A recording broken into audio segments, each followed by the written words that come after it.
বাবা কেমন লাগতেছে? ভালো না আসলে গোপাল, হ্যাঁ, এই বৃষ্টি আর গান যে এই ওতপ্রোতভাবে জড়িত মানুষের ভালোবাসা এবং হৃদয়ে, এইটাই এইখানে এসে এই সৌন্দর্যটা দেখলে মানে এইটা আরো উপলব্ধি করা যায় যে হ্যাঁ, সৌন্দর্য আর গান, গান আর কথা আর সুর, এইটার জন্য প্রকৃতি দরকার এবং প্রকৃতিই পারে গান, সুর আর কথাকে এক করতে। কি বলিস? চোখের ভিডিওটা করে যেন মনের গীতি কবিতা, বুকের ভালোবাসা কোথায় রয়েছে গাথা। গোপাল, চোখের দৃষ্টি যেন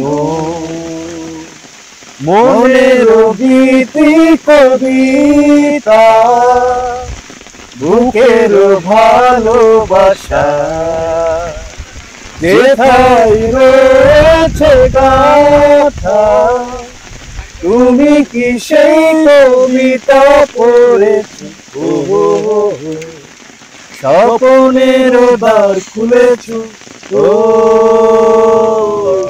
কেউ জানেনি, শুধু মন ছুঁয়েছে, মন শুধু ও সে তবু খোলেনি।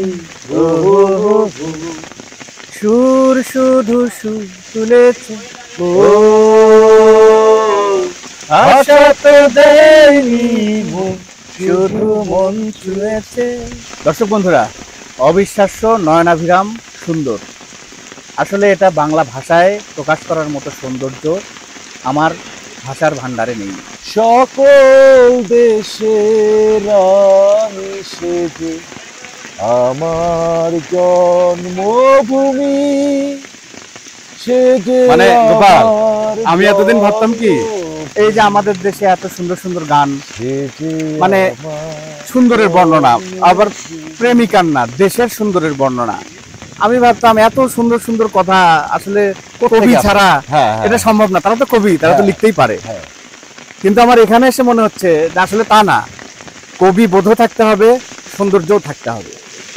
এই যে দেখ, আসলে কবি কবিত্ব পায় প্রকৃতির কাছে গেলে, এবং সেই প্রকৃতি কতটা ভয়াবহ সুন্দর হতে পারে এটা রাতারগুল না আসলে আর এইভাবে বৃষ্টি না পড়লে এটা বোঝা যাবে না। তোর কবিতা, তোর গান, এগুলো না আসলে প্রকৃতির উপর নির্ভর করে।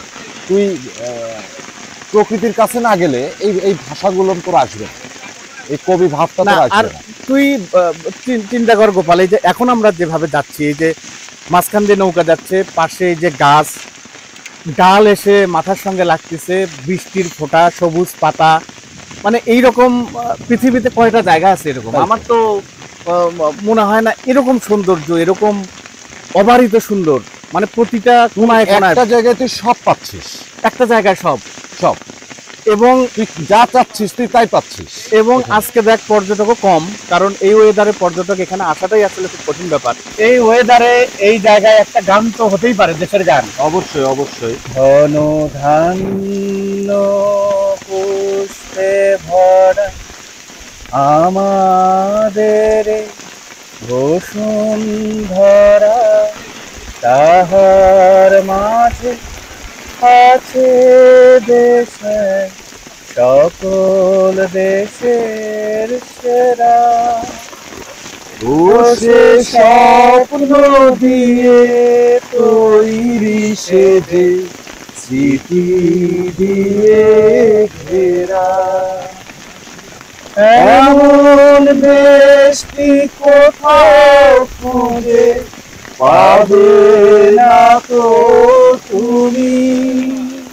ও সে সকল দেশের রানী সেজে আমার জন্মভূমি, সেজে আমার জন্মভূমি, সেজে আমার জন্মভূমি।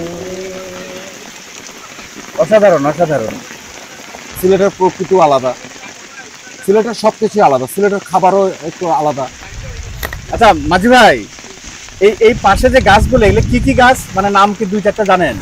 পারিজাত, হ্যাঁ পারিজাত, হিজল, তমাল, পারিজাত। মানে আসলে যে যে এই যে গাছের নামগুলো আমরা কবিতা বা গানে শুনে অভ্যস্ত, সেই গাছগুলো এখন এইখানে রাতারগুলে আমরা দেখতে পাচ্ছি, তাই না? ও হিজল গাছের একটা গান মনে পড়লো কিনা, ওই যে অখিল বন্ধু ঘোষ গানটা গাইছিল, সেদিন চাঁদের আলো চেয়েছিল জানতে, ওর চেয়ে সুন্দর কেউ আছে কি, আমি তোমার কথা বলেছি।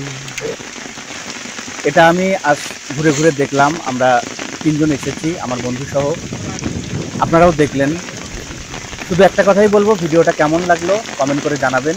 যদি ভালো লেগে থাকে তাহলে লাইক শেয়ার করে আমার চ্যানেলের পাশে থাকার আবদার করবেন।